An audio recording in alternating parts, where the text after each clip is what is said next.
আসসালামু আলাইকুম। সাঙ্গু নদী ভ্রমণে আপনাদেরকে স্বাগত জানাচ্ছি। তিন্দুপাড়া থেকে আমরা বোট নিয়ে আজকে যাচ্ছি রেমাক্রির উদ্দেশ্যে।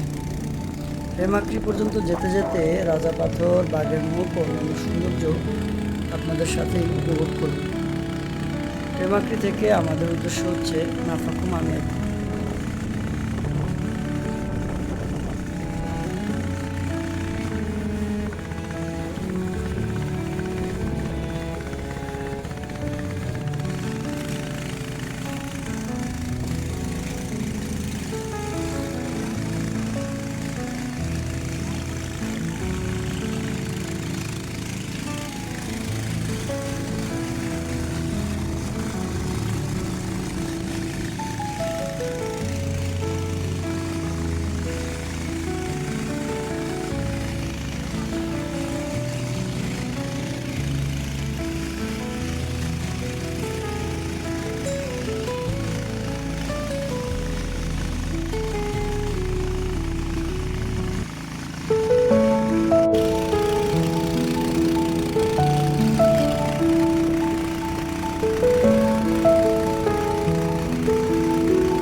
তিন্দুপাড়া শেষ করেই বেশ কিছুক্ষণ চলার পরেই আমরা ঢুকে পড়েছি রাজাপাথর এলাকায়।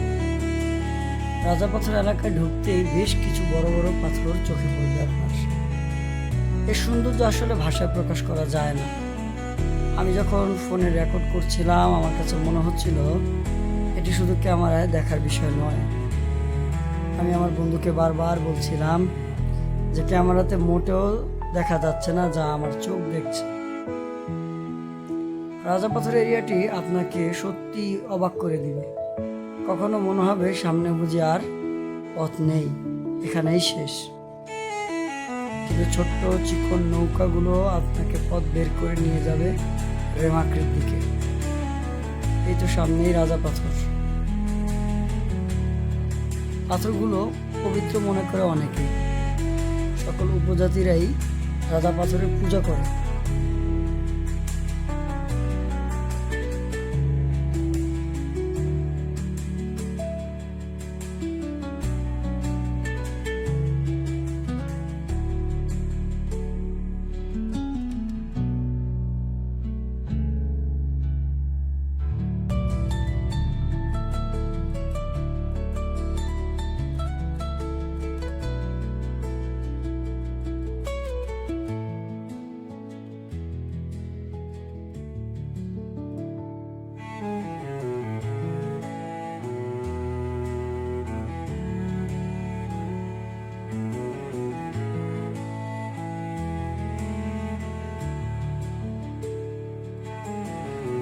সামনে যে পাথরটি দেখা যাচ্ছে এটি হচ্ছে রাজা পাথর। এটি নয়, এর বাম দিকেরটি দেখতে রাজার মতোই। আমার কাছে মনে হচ্ছিল অন্য সকল পাথরের চাইতে এর একটি ভিন্ন আকৃতি রয়েছে, কেমন যেন একটা ভিন্ন অবয়ব কাঠামো এবং রাজা রাজা ভাবও রয়েছে। অন্য পাথরের তুলনায় এটিকে ছোট মনে হলেও বাস্তবে কিন্তু সত্যি এটি অনেক বড়, যা আপনি নিজ চোখে না দেখলে কখনোই বুঝতে পারবেন না।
পাথরের গায়ে যে রংগুলো দেখতে পাচ্ছেন সে রংগুলো হচ্ছে নৌকার সাথে ধাক্কা লাগার রং, অর্থাৎ নৌকার গায়ের রং থাকে সেই রংগুলো পাথরের গায়ে লেগেছে। অর্থাৎ পুরো বর্ষায় ভরা মৌসুমে প্রচুর পানি থাকে, প্রচুর স্রোত থাকে, যার ফলে নৌকাগুলো তাদের কন্ট্রোল হারিয়ে পাথরের গায়ে ঘর্ষণ করে। এক্ষেত্রে আপনারা অবশ্যই লাইফ জ্যাকেট নেবেন, সাঁতার না জানলে বিপদ হতেও পারে। আমরা তিনপাড়া দিয়ে আসার ফলে বিজিবি থেকে কোনো পারমিশন নেইনি এবং বোট ভাড়াও আমাদের কম খরচ লেগেছে থানচির তুলনায়। থানচি থেকে রেমাকে থানচিপাড়ার সামনে ভাড়া নেয়।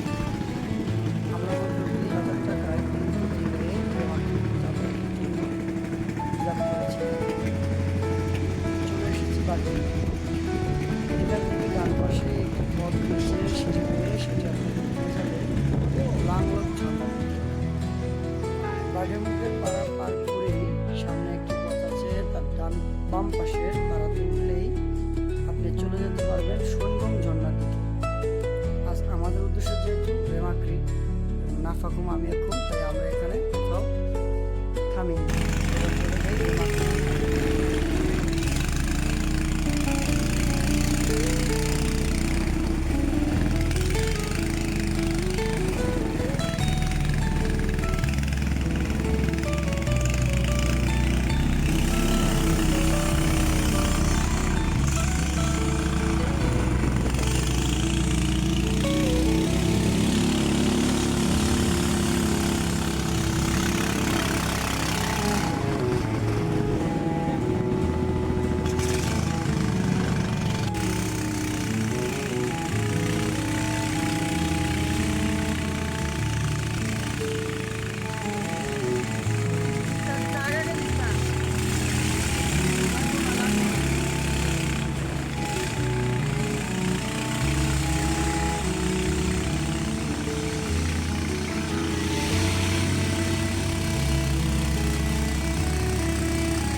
প্রায় 1-1.5 ঘন্টা সময় নিয়ে আমরা চলে এলাম রেমাকে।